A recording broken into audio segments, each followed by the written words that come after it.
हाय दोस्तों, हम आज क्लास 9th की फिजिक्स की पार्ट नंबर 2 करेंगे। हमने पार्ट नंबर 1 में बता दिया था, कहाँ तक बताए थे हम? पार्ट नंबर 1 में हमने बता दिया था कि जड़त्व क्या होता है। तो जड़त्व क्या होता है, एक बार फिर से इस पर हम चर्चा करेंगे कि जड़त्व आपका क्या होता है।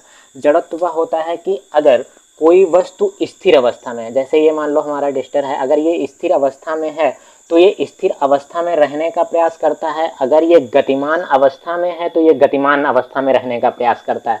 अगर ये स्थिर अवस्था में है, मान लो जैसे ये डिस्टर स्थिर अवस्था में है, अगर हम इस पर कोई बाह्य बल लगाते हैं, जैसे ये स्थिर अवस्था में हम पीछे से इस पर बल ऐसे लगाते हैं इसको गतिमान करने के लिए, तो ये एक समय तक इस बल का विरोध करता है। इसी को हम क्या करते हैं, जड़त्व कहते हैं। अब मान लो कोई वस्तु ऐसे गतिमान है, अगर हम इस पर बल लगाकर इसको रोकने की कोशिश करते हैं तो ये क्या करता है, अपने जो इस पे बल लगाया जाता है उसका विरोध करता है कुछ समय तक। ठीक है, उसी को हम बोलते हैं जड़त्व। जड़त्व क्या होता है, अब यदि कोई वस्तु स्थिर अवस्था में है, जैसे मान लो कोई वस्तु रखी है, अगर ये वस्तु एक वस्तु ऐसे रखी गई है, मान लो ये वस्तु किस अवस्था में है, स्थिर अवस्था में है, तो हमेशा ये वस्तु क्या रहना चाहेगी, हमेशा ये वस्तु स्थिर अवस्था में ही रहना चाहेगी जब तक इस पर कोई बाह्य बल न लगाया जाए।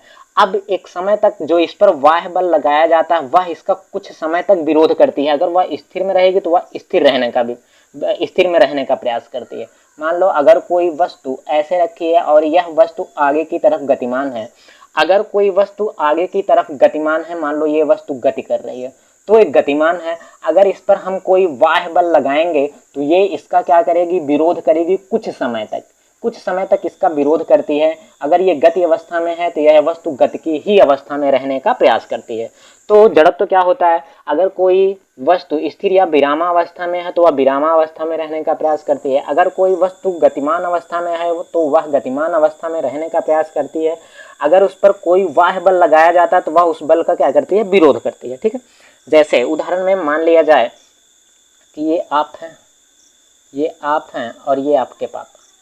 अब मान लो आप हैं पढ़ने वाले, अब आप पढ़ने वाले हैं, अगर आपके पापा क्या करते हैं, आपके ऊपर क्या कहते हैं कि जाओ ये काम कर लो वो काम कर लो, तो अगर आप पढ़ने वाले हैं तो कुछ समय तक अगर आपके पापा काम करने को बोलेंगे आप उसका क्या करेंगे, विरोध करेंगे। मतलब आप पढ़ाई के लिए कैसे हैं, गतिमान हैं।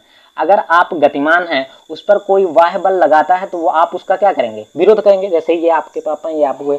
अगर आप पढ़ने वाले हैं, पढ़ने की दिशा में गतिमान है, तो अगर आपके पापा कोई काम बोलेंगे तो वो आप कुछ समय तक उनका विरोध करेंगे, हम नहीं करेंगे जाओ, तो आप कुछ समय तक विरोध करेंगे। लेकिन जैसे ही मान लो अब आपके ये पापा हैं और ये आपका भाई है, ये आपका भाई है, आपके भाई ने मान लो आपके पापा, अब आपका भाई कम पढ़ने वाला है, ठीक है, कम पढ़ने वाला है। अब आपके पापा विरोध कर रहे हैं उसका, कि बोल रहे हैं कि वो देखो वो पढ़ रहा है और तुम उसी के भाई वो नहीं पढ़ रहे हो। मान लो ये कहते हैं कि तुम भी पढ़ो, और ये कम पढ़ने वाला है। अब अगर ये कम पढ़ने वाला है तो अपने पापा का कुछ समय तक क्या करेगा, विरोध करेगा। मान लो ये विरामा, हम उदाहरण में दे रहे हैं, ये विरामा अवस्था में, अगर ये कम पढ़ने वाला है, आपके पापा का इसको पढ़ने को बोलते हैं तो वो इनका क्या करेगा, विरोध करेगा। जस्ट वही होता है जड़त्व। जड़त्व क्या होता है, अगर कोई वस्तु स्थिर अवस्था में है तो वह स्थिर अवस्था में रहने का प्रयास करती है। अगर उस पर कोई बाह्य बल लगाया जाता है तो वह उसका विरोध करती है। यदि कोई वस्तु गतिमान अवस्था में है तो वह गतिमान रहने का प्रयास करती है। यदि उस पर कोई बाह्य बल लगाया जाता है तो वह उसका क्या करती है, विरोध करती है। जैसे हमने उदाहरण में आपको बताया कि ये आपके पापा हैं, ये आप हैं। अगर आप पढ़ने वाले हैं, मतलब पढ़ने की दिशा में गतिमान हैं, आपके पापा बोल देते हैं कोई काम करो, तो आप पहले पापा का विरोध करोगे। कि मतलब अगर आप गतिमान हैं, पढ़ने की दिशा में है, अगर आप पढ़ रहे हैं तो आप पढ़ते ही रहना चाहते हैं। लेकिन आप जस्ट उल्टा, ये आपका अगर भाई है, आपका भाई कम पढ़ने वाला, मान लो ये स्थिर विरामावस्था में, पढ़ाई के लिए विरामावस्था में, तो आपके पापा अगर इसको पढ़ने के लिए बोलते हैं तो ये इसका क्या करेगा, कुछ समय तक विरोध करेगा। लेकिन मान लीजिए वो मारने पीटने लगे तो ये क्या करने लगेगा, भाई मजबूरी में तो गति करने ही लगेगा। वही सेम चीज़ होता है जड़त्व। जड़त्व क्या होता है, यदि कोई वस्तु स्थिर अवस्था में है तो वह स्थिर अवस्था में रहने का प्रयास करती है। यदि कोई वस्तु गतिशील अवस्था में है तो वह गतिशील अवस्था में रहने का प्रयास करती है। तो हम इसका डिफिनीशन लिख रहे हैं। इस नियम के अनुसार क्या होता है, यदि कोई वस्तु विरामा अवस्था में है, विरामा अवस्था में है, विरामा अवस्था में है, तो वह विरामा अवस्था में, तो वह विरामा अवस्था में, विरामा अवस्था में रहने का प्रयास करती है, रहने का प्रयास करती है, यदि कोई वस्तु गतिशील अवस्था में है, गतिशील अवस्था में है, तो वह गतिशील अवस्था में रहने का प्रयास करती है, अवस्था में रहने का प्रयास करती है। ठीक है, रहने का प्रयास करती है यदि इस पर बाह्य बल लगाया जाए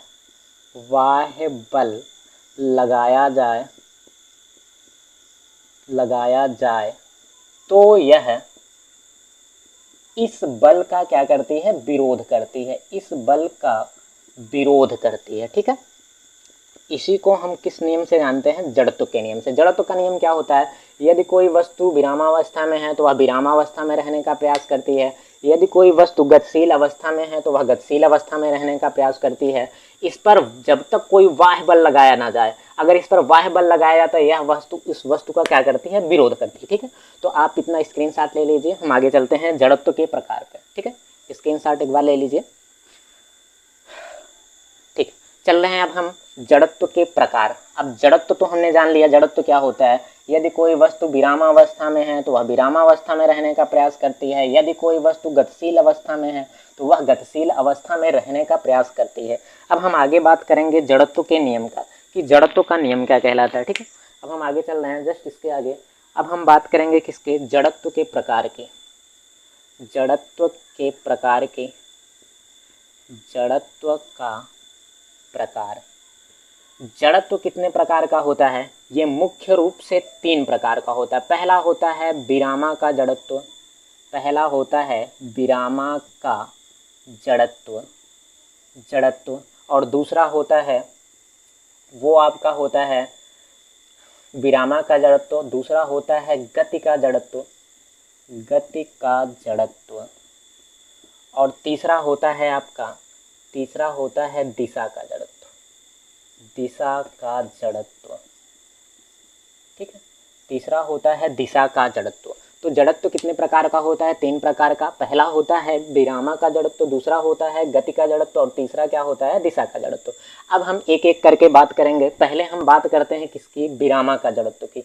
अब ये विरामा का जड़त्व क्या होता है, तो विरामा का जड़त्व अभी तुमको इसके नाम से ही पता चल रहा है कि विरामा का जड़त्व मतलब विरामा अवस्था में। अगर कोई वस्तु विरामा अवस्था में है तो वह विरामा अवस्था में रहने का प्रयास करती है। इस प्रकार के जड़त्व को हम कौन सा जड़त्व कहते हैं, विरामा का जड़त्व। लिखते रहे डिफिनीशन, यदि कोई वस्तु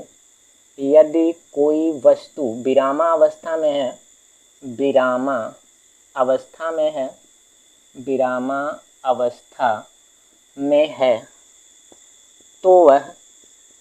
तो वह विरामा अवस्था में रहने का प्रयास करती है, विरामा अवस्था में रहने का प्रयास करती है। ठीक है, इस जड़त्व को हम किस जड़त्व के नाम से जानते हैं, विरामा के जड़त्व से। अब विरामा का जड़त्व हमें पता है कि यदि कोई वस्तु विरामावस्था में है तो वह विरामावस्था में रहने का प्रयास करती है, यदि कोई वस्तु गतिमान अवस्था में है, यदि कोई वस्तु विरामावस्था में है तो वह विरामावस्था में रहने का प्रयास करती है। अब जैसे अगर हम इसका उदाहरण देखें, उदाहरण इसके कौन कौन से होते हैं, तो मुख्य रूप से इसके उदाहरण निम्नलिखित हैं। हम कई उदाहरण बता सकते हैं। जैसे पहला उदाहरण है इसका कि बस में बैठे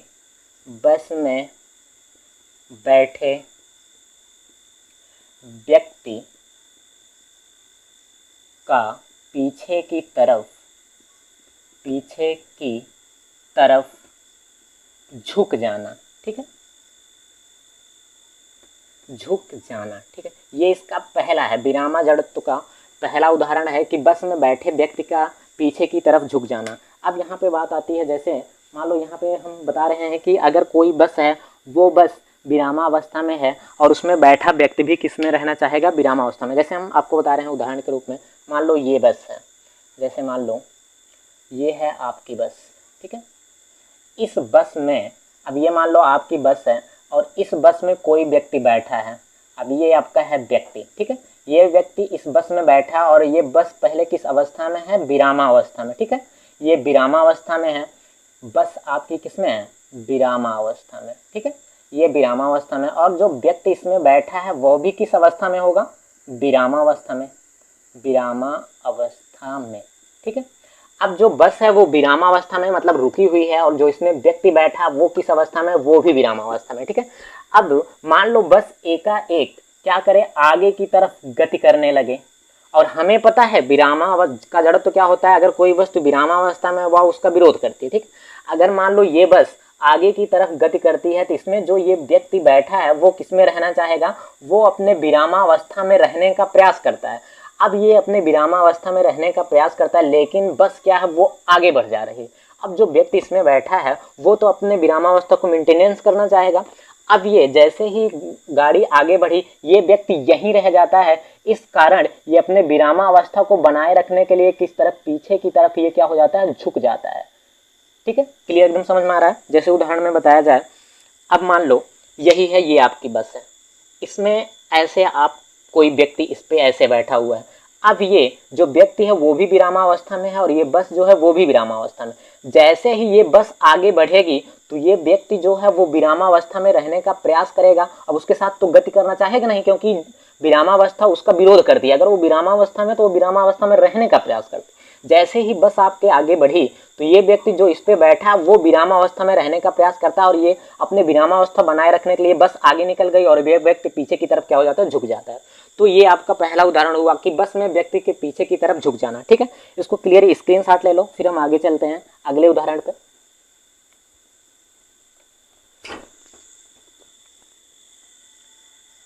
चलो हम अब इसके चल रहे हैं अगले उदाहरण, ठीक है। क्लियरिटी यहाँ तक आ रही बात आपको समझ में। अब हम चलते हैं इसके दूसरे उदाहरण पे। दूसरा उदाहरण क्या होता है इसका, अब विरामा के जड़त्व का हम नंबर 2 उदाहरण देख रहे हैं कि जैसे पेड़ से पत्तों का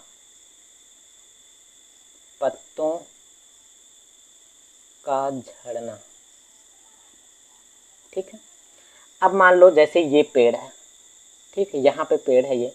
अब पेड़ भी विरामावस्था में है, और इसमें जो पत्तियाँ लगी हैं वो भी किस अवस्था में है, विरामावस्था में। ये मान लो आपकी पत्ती है, ठीक है, इसमें पत्तियाँ लगी हुई हैं, कई पत्तियाँ हैं। अब ये आपका क्या है, ये आपका वृक्ष है, मान लो ये क्या है, ये वृक्ष है, और ये इसके क्या हैं, पत्ते हैं, ठीक है, ये इसके पत्ते हैं। अब ये बताओ कि अगर वृक्ष क्या है, विरामावस्था में है। अब मान लो ये वृक्ष जो है वो विरामावस्था में है, और जो पत्तियां हैं वो भी किस में है, विरामावस्था में। अब अगर ये वृक्ष विरामावस्था में है तो और उसमें लगी पत्तियां भी विरामावस्था में, ठीक। क्लियरिटी एकदम सबको सब क्लियर हो रहा है कि अब जो वृक्ष है, अगर मान लो कोई अगर पीछे से इसको हिलाना चाहता है, अब इसको हम हिलाएंगे तो ये जो पत्ते हैं वो विरामावस्था में रहने का प्रयास करेंगे, है कि नहीं। वो अपने मेंटेन, क्योंकि विरामावस्था में बताया जा रहा है कि जड़त्व तो क्या होता है, विरामावस्था के जड़त्व की वह अपने विरामावस्था को बनाए रखने का प्रयास करता है।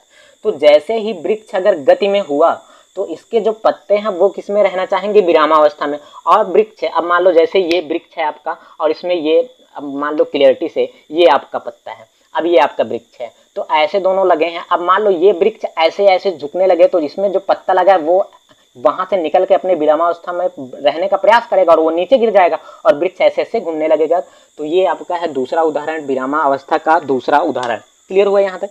अब हम आगे बात करें विरामावस्था की, तीसरे उदाहरण पे चलें। यहाँ तक क्लियर है, स्क्रीनशॉट ले लो, फिर आगे चल रहे हैं। तीसरा उदाहरण क्या होता है इसका, विरामा के जड़त्व का तीसरा उदाहरण, ठीक है। अब हम देख रहे हैं विरामा के जड़त्व का थर्ड उदाहरण। थर्ड उदाहरण क्या होता है कि कंबल को झाड़ने पर धूल कण का अलग होना, ठीक है, धूल कण का अलग होना। अब ये कौन सा उदाहरण है कि कंबल को झाड़ने पर धूल कण क्या हो जाते हैं, अलग हो जाते हैं, ठीक है। जैसे अब मान लो हम आपको थोड़ा सा एनिमेशन करके दिखाने की प्रयास करेंगे, अगर समझ में आए तो ठीक है। जैसे ये मान लो आपका क्या है, ये आपका कंबल है, ठीक है, ये आपका कंबल है और इसमें धूल कण लगे हुए हैं। अब ये कंबल भी विरामावस्था में है, और जो धूल कण लगे हैं वो भी किस अवस्था में है, विरामावस्था में। जैसे ही कंबल को हम डंडे से मारेंगे कंबल क्या हो जाएगा, ये आगे की तरफ बढ़ेगा और जो इस पे लगे जो धूल कण होते हैं वो विरामावस्था में रहने का प्रयास करेंगे। जैसे ही हम डंडे को झाड़ते हैं तो इसमें लगा जो धूल कण है वो अपने विरामावस्था को बनाए रखने का प्रयास करता है। ये जो आपके कंबल है आगे बढ़ेगा और धूल कण विरामावस्था में बनाए रखने के कारण नीचे की तरफ झड़ जाएंगे और कंबल कहाँ चला जाएगा, आगे की तरफ। ठीक है, क्लियर हुआ यहाँ तक उदाहरण आपको? फिर आगे चला जाए। अगर ये तीनों उदाहरण है, अनेकों उदाहरण हो सकते हैं, लेकिन हम थोड़ा सा शॉर्ट में चल रहे हैं आपको ताकि क्लियर समझ में आए। तो आपको विरामा का जरूरत एकदम क्लियर समझ में आया। यदि कोई वस्तु विरामावस्था में है तो वह विरामावस्था में रहने का प्रयास करेगी। ठीक है, आगे चला जाए, स्क्रीनशॉट ले लो इतना, फिर आगे बात की जाए। चलिए आगे चलते हैं हम गति के जड़त्व में। ठीक है, आज हम जड़त्व पूरा खत्म करेंगे। क्लियर एकदम, हम जड़त्व को पूरा आज खत्म करेंगे। जड़त्व के प्रकार में दूसरा जड़त्व का प्रकार क्या होता है? दूसरा होता है गति का जड़त्व। गति का जड़त्व, गति का जड़त्व। ठीक है, अब ये गति का जड़त्व क्या होता है? सेम वही डिफिनीशन। गति का जड़त्व क्या होता है? यदि कोई वस्तु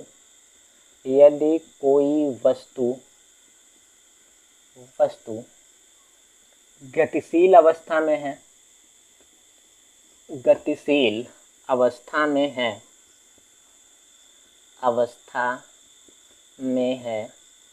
तो वह गतिशील अवस्था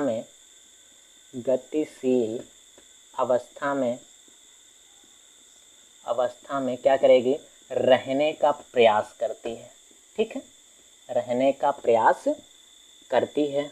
इसी को हम क्या बोलते हैं? गति का जड़त्व। गति का जड़त्व क्या होता है? यदि कोई वस्तु गतिशील अवस्था में है तो वह गतिशील अवस्था में क्या करेगी? रहने का प्रयास करती है। ठीक है, अगर हम इसके उदाहरण की बात करें, इसका पहला उदाहरण क्या है कि बस के रुकने पर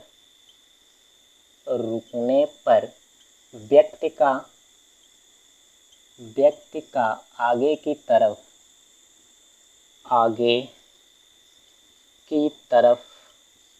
झुक जाना। ठीक है, पहला उदाहरण है इसका, बस के रुकने पर व्यक्ति का आगे की तरफ झुक जाना। ठीक है, क्लियर? यहाँ तक समझ में आ रहा है सबको? क्लियर एकदम, कोई दिक्कत नहीं है। फिर यहाँ पे देखो, अब क्या होता है यहाँ पे? अब जैसे ये मान लो आपकी बस है, अब ये बस ऐसे मान लो ये बस है और इस बस में क्या है? व्यक्ति बैठा हुआ है। यहाँ पे मान लो कोई व्यक्ति है, इस बस में कोई व्यक्ति बैठा हुआ है, ऐसे वो बैठा है। ठीक है, अब बैठा और ये बस आगे की तरफ कैसी है? गति कर रही है और बैठा व्यक्ति भी इसके साथ गति करेगा। अब ऐसा तो होगा नहीं कि मान लो हम ऐसे जो है बस में बैठे हैं, बस चल रही है, हम गति नहीं कर रहे हैं, हम नीचे जमीन पे बैठे हैं। अब उसके साथ तो हम चल ही रहे हैं। अगर वो बैठा है, अगर वो बस चल रही है तो हम भी उसके साथ क्या कर रहे हैं?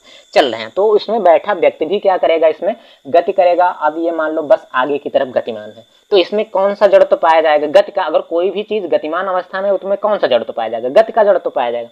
तो अगर ये बस आगे की तरफ गतिमान है और इसमें बैठा व्यक्ति भी आगे की तरफ गतिमान है, अब मान लो इस बस में एकाएक क्या लग जाता है? ब्रेक लग जाता है और ये बस रुक जाती है। तो इसमें बैठा व्यक्ति जो है वो अपना आगे की तरफ वो गतिमान है। अगर बस मान लो रुक गई और जो उसमें बैठा व्यक्ति है वो भी गतिमान था उसके साथ। अब मान लो ये बस ऐसे आगे चल रही थी और उसके साथ साथ व्यक्ति भी चल रहा था। जैसे बस रुकी और उसने ब्रेक मारा, ये व्यक्ति क्या हो जाएगा? अब ये व्यक्ति तो अपने गति की अवस्था बनाए रखने का प्रयास करेगा, वो तो प्रयास करेगा ना, क्योंकि गति का जड़ तो क्या होता है कि गति का जड़ तो होता है वो अपना बनाए रखने का, वो गति बनाए रखने का प्रयास करेगा। अब वो जैसे ही गति बनाए रखने का प्रयास करेगा, ये व्यक्ति अब जैसे ब्रेक लगा, ये व्यक्ति गति की अवस्था में बनाए रखने के लिए वो आगे की तरफ क्या हो जाता है? झुक जाता है। अब मान लो यही है आपका बस। ठीक है, अब ये आपका बस है, इसमें कोई व्यक्ति बैठा है। अब इस बस के साथ साथ व्यक्ति चल रहा था। अब ये अपने गति की अवस्था में, जैसे ब्रेक लगा, ये व्यक्ति तो जान नहीं रहा है कि ब्रेक लग गया। अब एकाएक ये आगे की तरफ झुक जाएगी, क्योंकि ये व्यक्ति आगे की तरफ गतिमान रहने का प्रयास करता है। ठीक है, ये आपका है पहला उदाहरण, गति के जड़त्व का पहला उदाहरण। क्लियर एकदम समझ में आया? स्क्रीनशॉट ले लो, आगे चले। फिर चलिए अगला आप दूसरा उदाहरण देखिए, इसका गति के जड़त्व का उदाहरण नंबर 2। अब उदाहरण नंबर 2 क्या होता है? ये उदाहरण की बात यहाँ पे चल रही है, यहाँ तक सबको समझ में आ रहा है ना? क्लियर एकदम। ये उदाहरण नंबर अब 2 की बात हम करेंगे कि ट्रेन से उतरते समय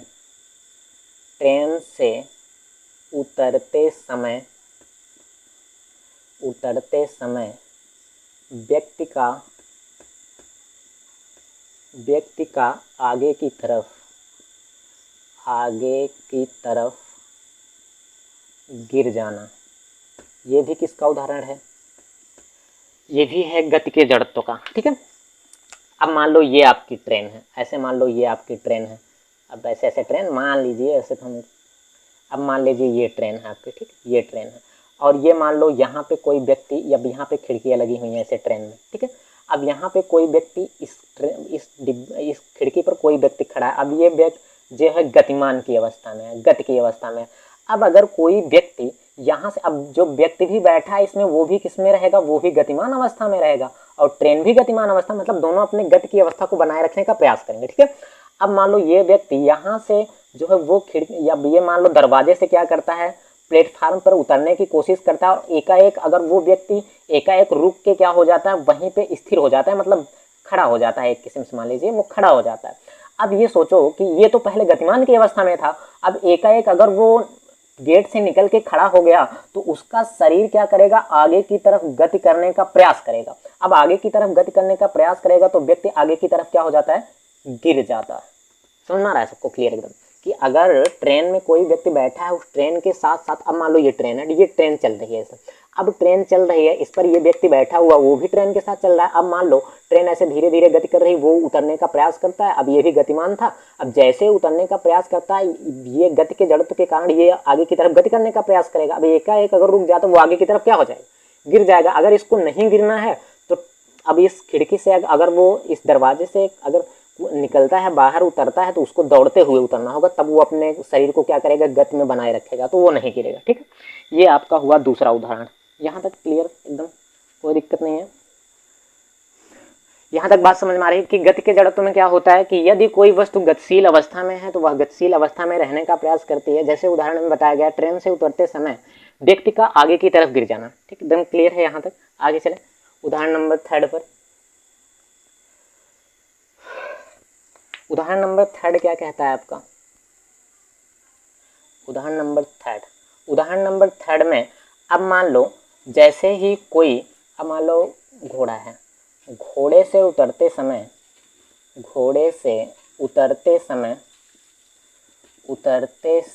व्यक्ति का आगे की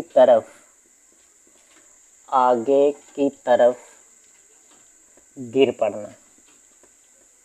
ठीक, यहाँ तक क्लियर में समझ आ रहा है सबको कि गति का जड़त्व बताया जा रहा है कि यदि कोई वस्तु गतिशील अवस्था में है तो वह गतिशील अवस्था में रहने का प्रयास करती है। यदि कोई वस्तु, अगर इस पर कोई बाह्य बल लगाया जाता है तो वह उसका क्या करेगी? विरोध करेगी। क्लियर है यहाँ पे? अब ये इसका 3rd उदाहरण है कि घोड़े से उतरते समय व्यक्ति का आगे की तरफ झुक जाना।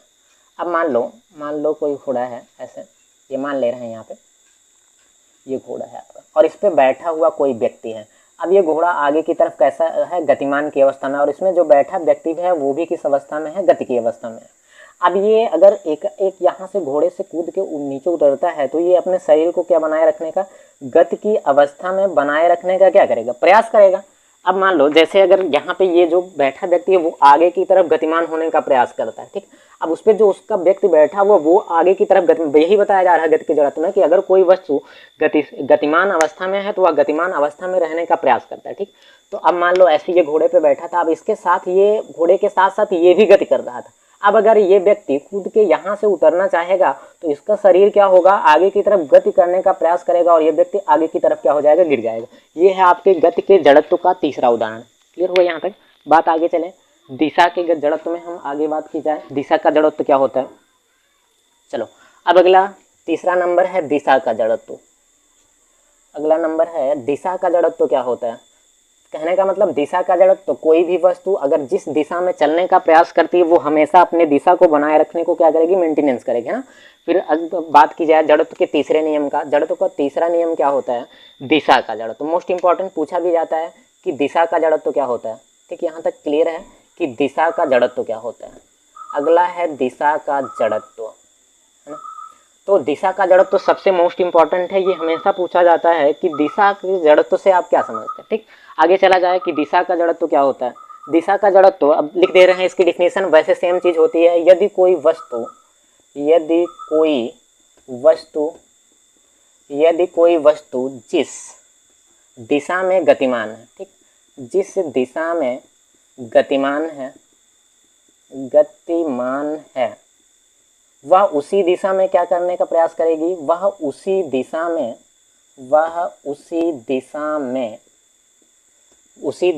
यदि कोई वस्तु जिस दिशा में गतिमान है, ठीक, जिस दिशा में गतिमान है वह उसी दिशा में क्या करेगी, वह उसी दिशा में गतिमान रहने का प्रयास करती है,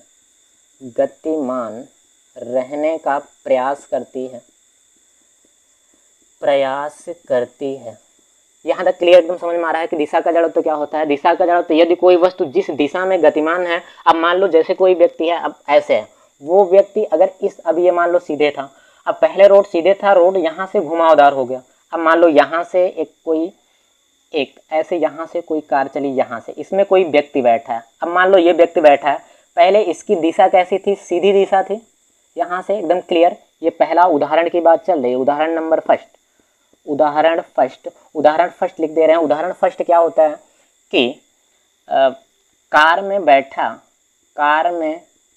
बैठे व्यक्ति का सड़क के घुमाव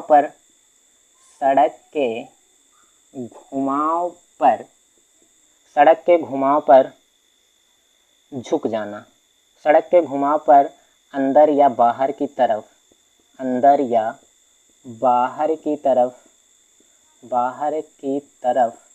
झुक जाना। अब मान लो इसका ये दिशा के जड़त्व में क्या होता है, यदि कोई वस्तु जिस दिशा में गतिमान है वह उसी दिशा में गतिमान रहने का प्रयास करेगी। यहाँ तक देखो क्लियर समझ में आ रहा है। फिर इसका उदाहरण है, पहला उदाहरण, जैसे कार में कोई व्यक्ति बैठा है, अगर सड़क घुमावदार है, अब यहाँ से मान लो ऐसे कोई सड़क है और ये सड़क यहाँ से आगे से ऐसे घुमावदार, ठीक।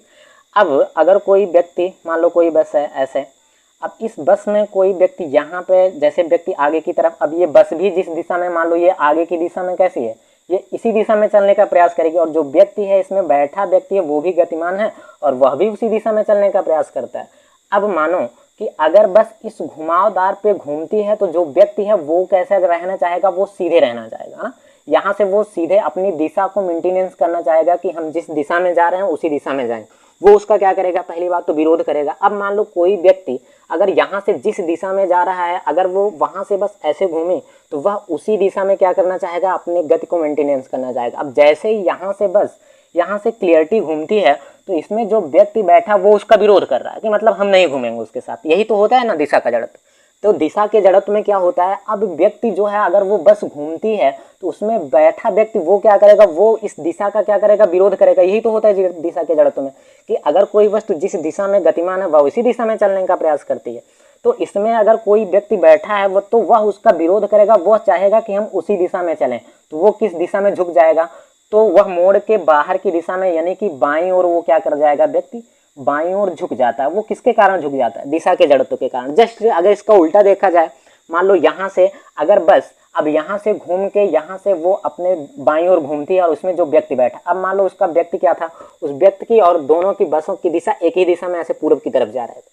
और जैसे इस मोड़ पर व्यक्ति ऐसे बस घूमता है तो इसमें जो व्यक्ति बैठा होगा वो तो क्या करेगा, वो ऐसे सीधे जाने का प्रयास करेगा।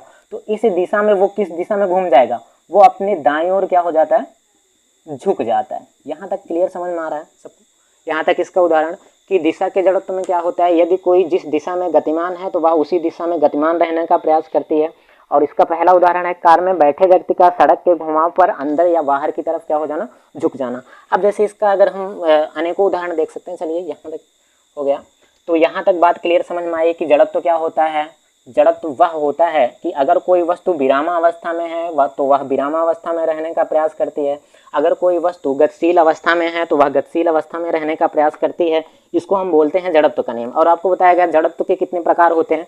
तो जड़त्व के निम्नलिखित 3 प्रकार होते हैं। पहला कौन सा होता है, पहला होता है विरामा का जड़त्व। विरामा के जड़त्व में बताया गया कि विरामा का जड़त्व क्या होता है, वह जड़त्व जिसमें कोई वस्तु अगर स्थिर अवस्था में है तो वह स्थिर अवस्था में रहने का प्रयास करती है। अगर कोई वस्तु गतिशील अवस्था में है तो वह गतिशील अवस्था में रहने का प्रयास करती है। ठीक, क्लियर यहाँ से। फिर आगे बात करते हैं।